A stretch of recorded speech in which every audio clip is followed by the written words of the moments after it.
So I often get asked the question, does the volatility index or VIX even matter anymore in the markets? Is this an important thing for us to be looking at, trading, or potentially seeing signs of crashes or bull markets with? The answer we'll talk about in this video, along with our technical analysis levels for the S&P 500, NASDAQ, gold, Tesla, Bitcoin, and more. There's still a decent amount going on in some markets right now, guys. Stay tuned. Okay, well, as we like to do on this channel, let's begin our market analysis for the close 12th of August 2021 by having a look at the heat map of the S&P 500 here. And you'll notice actually a few FANG stocks came back. Apple 2%, Microsoft 1%, Google, Amazon, Tesla, specifically Tesla, and a few others did go okay, with the banks being lackluster and a few other sectors not doing so well. Why was this? Well, we hit the all-important 20 moving average yesterday on the NASDAQ, and it had a little bit of buy the dip. Is it enough? We'll keep going through that very, very soon. Let's take a look at the actual markets overall. Which one was best? It was the NASDAQ, 0.41%.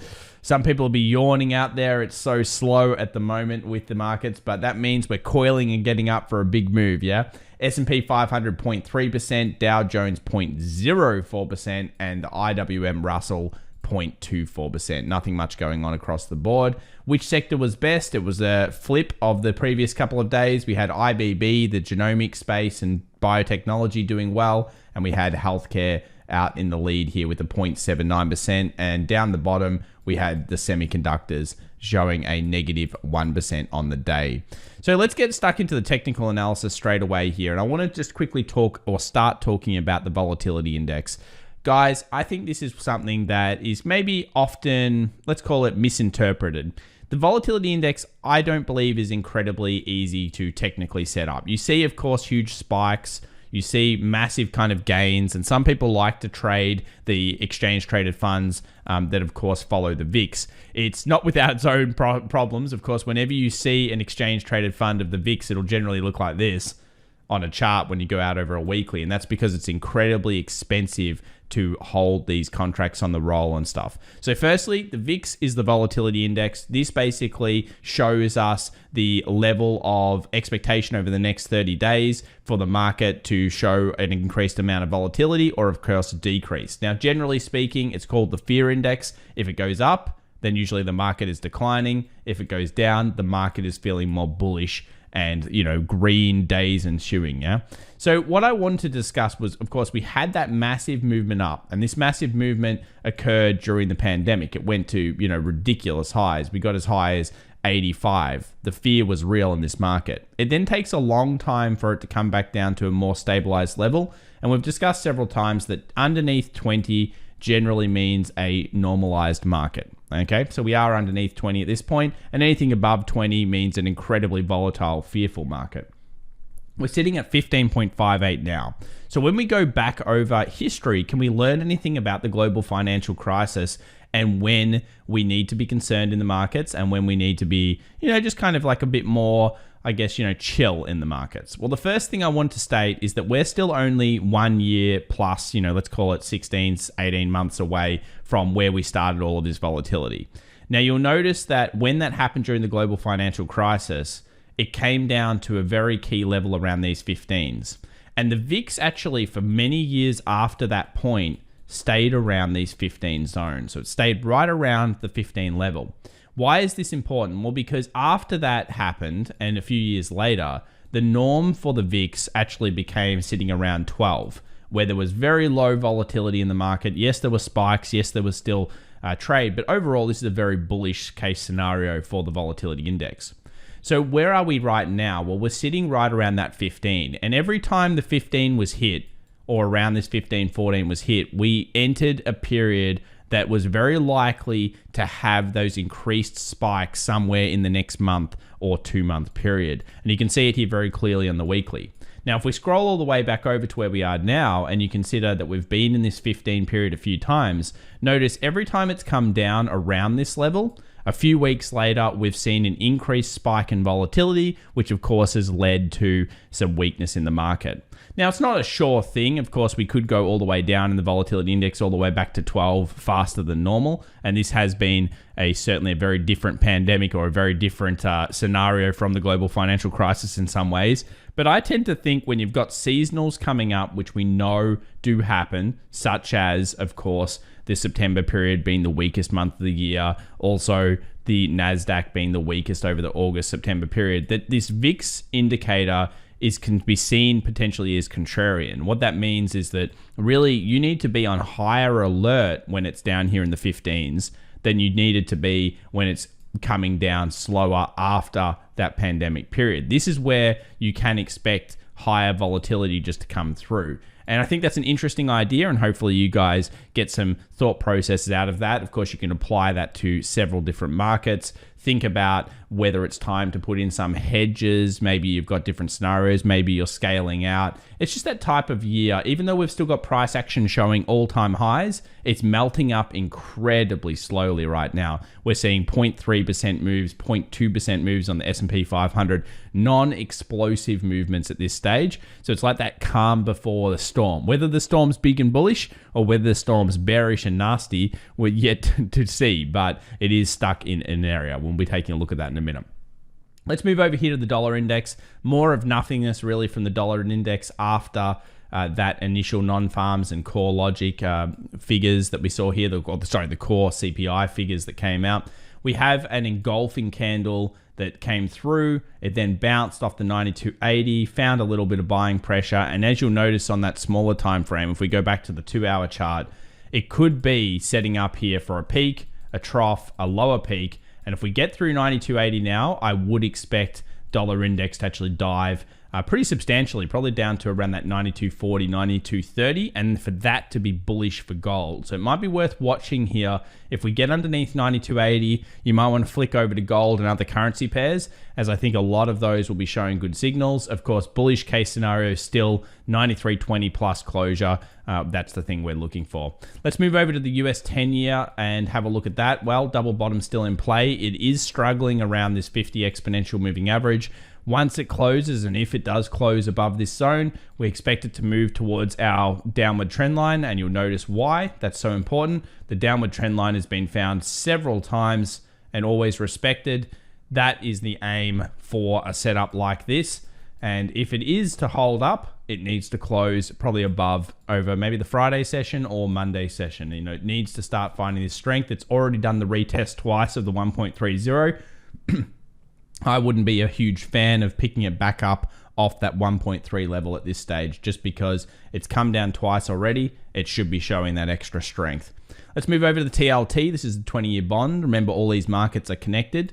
No new information coming in yesterday. We had the long leg doji, the high and the low. We didn't have a close below and we didn't have a close above. We just had a little bit of a wick low and then a bullish movement. 50 exponential has been found. We know that the TLT loves the 50 exponential. You can see the dynamic resistance over here and how much resistance it had. That means that this is a very good support zone. We're looking for bullish movement above the 147. Again, just no information, guys. It's just not coming out. But this is sometimes you have to be like you literally have to be the crouching tiger here. You have to wait. You have to be patient. And then you will get your prey, which will be whatever stock or whatever thing that you're looking at in the markets. And it's just not occurring currently just yet. Here we see gold, and we've got the previous support. That's going to become an interesting resistance level. We've got a long leg doji formed over the last day of closure. You can see here, closure above actually could put pressure back on. I think it would probably continue through this point of support becomes resistance. Closure below, we could move all the way back down to 1678. An interesting zone here for gold, but as I said, after such a massive crash or big crash that happens, you need to wait for it to create more structure, and it's doing so right now.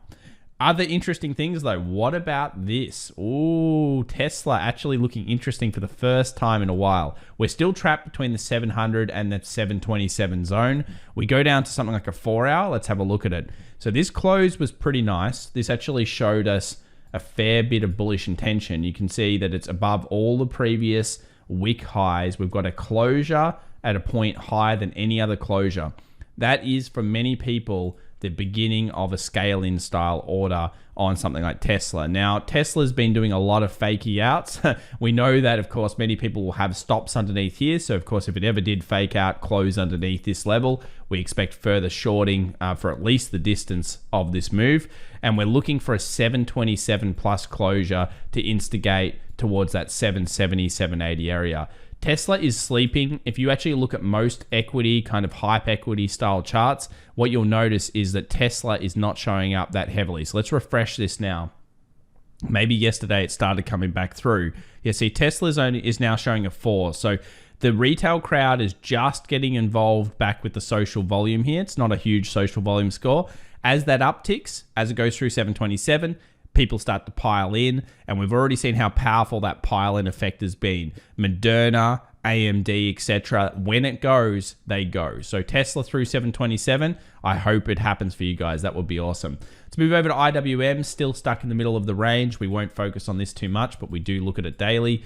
It's still trippity trapped between a whole bunch of wicks each way. It clearly has no idea what it wants to do. Need 10-year to really show us what's going to happen next. Remember, IWM, tons of financials in it.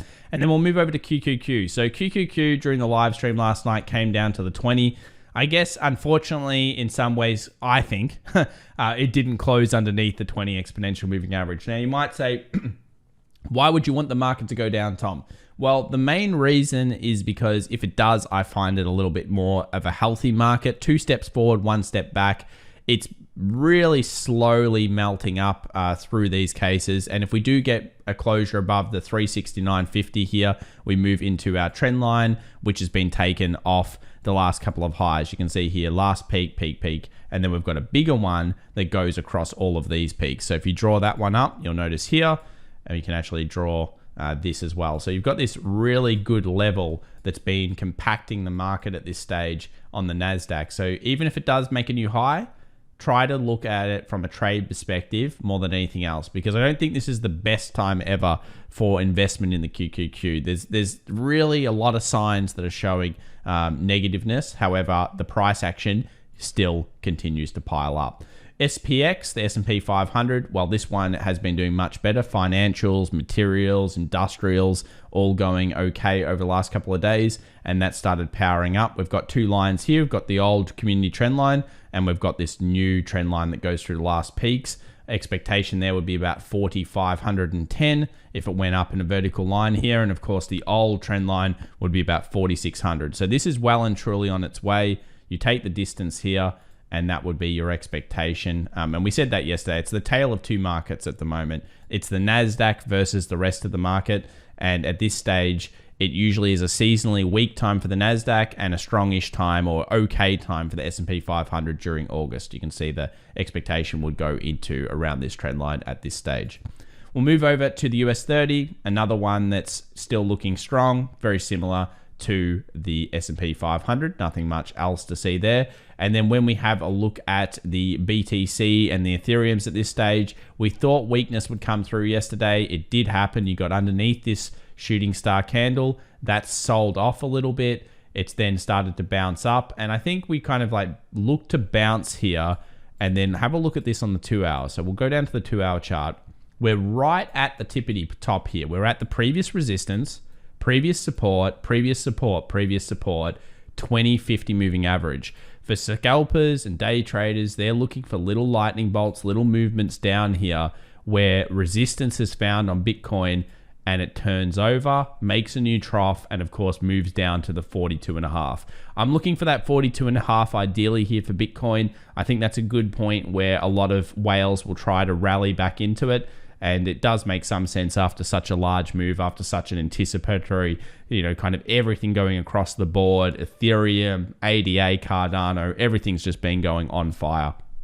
So I'm looking for it to roll over a little bit here. If it doesn't, that's fine as well. But yeah, just at this point, it's right where it should start to happen. You're looking for a little kind of lightning bolt towards the downside or another smaller time frame signal. Remember, it's putting the signals together that make you a better trader. We move over to Ethereum. This actually doesn't look as negative. You'll notice you've got a buy kind of wick, a buy wick, and it is again at a previous level of support becoming resistance. If Bitcoin goes, so will Ethereum, you would think. But at this stage, that chart actually, I would not be able to short that chart easily. I would definitely need a lot more confirmation on the smaller timeframes to be able to do that. Good luck, everyone. I hope everyone has a great Friday session. We'll obviously be live streaming 1 hour before the New York Open. And yeah, it's been an interesting week. We've had a couple of down days on the NASDAQ. We've had a little melt up here on the S&P 500. And it's really been more about the specific stocks that you're picking. And I think there has been some really nice breakouts. You can go have a look at things like CAT. John Deere broke out recently and started running. That industrial bill really helped a lot of those types of stocks. Bye for now, guys. Catch you in the next video.